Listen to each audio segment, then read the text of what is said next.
तो दोस्तों, कहानी की शुरुआत होती है और हमें फ्रैंक को दिखाया जाता है जो अपनी शादीशुदा जिंदगी से बिल्कुल टूट चुका है।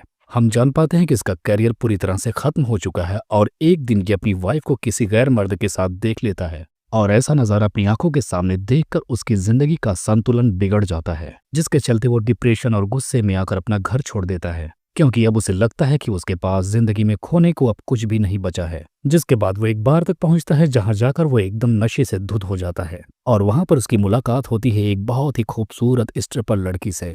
और ये लड़की भी अपनी दुख भरी टॉक्सिक जिंदगी में एकदम फंसी पड़ी है और यहाँ पर इस लड़की को फ्रैंक के साथ एक इमोशनल कनेक्शन महसूस होता है और यहाँ पर इन दोनों को लगता है कि दोनों का दर्द बिल्कुल एक तरह से है, जिसके चलते ये दोनों एक दूसरे की तरफ करीब आने लगते हैं। हम जान पाते हैं कि लड़की का नाम पेनेलोपी है जो फ्रैंक के करीब जाकर उसको भरोसा जताती है और फ्रैंक को लगता है कि शायद उसकी जिंदगी उसको एक नया मौका दे रही है। कुछ पैसे देकर पेनेलोपी का बॉस उसे रोकने की कोशिश करता है, जिसके चलते फ्रैंक गुस्से में आकर उसके बॉस से भिड़ जाता है और लड़ाई इतनी बढ़ जाती है कि फ्रैंक सेल्फ डिफेंस के चलते उसे मार देता है। लेकिन ऐसा हादसा होने के बाद फ्रैंक और पेनेलोपी दोनों बहुत डर जाते हैं, क्योंकि अब पुलिस उन्हें अपराधी समझ लेगी। इसलिए अब ये दोनों साथ में शहर छोड़ देने का फैसला करते हैं, जिसके चलते ये दोनों अब रास्ते से निकल पड़ते हैं। लेकिन तभी एक डेजर्ट में पहुंचने के बाद इनकी कार खराब हो जाती है और हेल्प मांगते हुए वो एक बहुत ही अजीब टाउन क्रीपी जगह दिखने वाली पर पहुंच जाते हैं।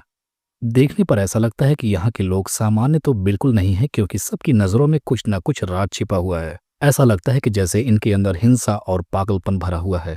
पूरे टाउन को कंट्रोल करता है एक बहुत ही ब्रूटल और साइको तरह का आदमी।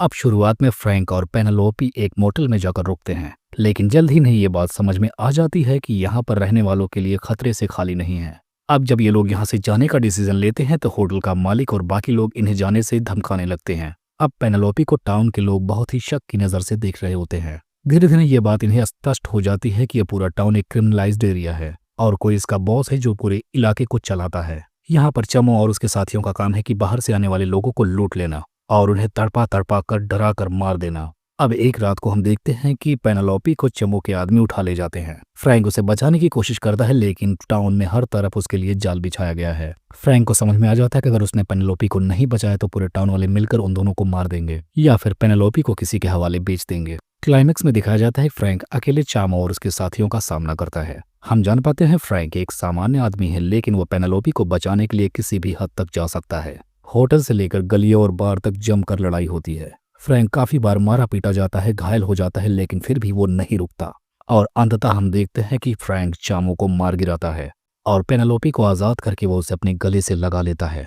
दोनों टूटे हुए लोग जिनकी जिंदगी एकदम बिखरी हुई थी, एक दूसरे को फिर से पाकर काफी ज्यादा खुश हो जाते हैं और आखिर में एक दूसरे की वजह से जीने का कारण ढूंढ लेते हैं। कहानी के आखिरी सीन में हम देखते हैं कि ये दोनों जिंदगी की एक नई शुरुआत कर रहे होते हैं एक नई जगह पर, और बस इसी को दिखाते हुए इस कहानी का यहीं पर एंड हो जाता है।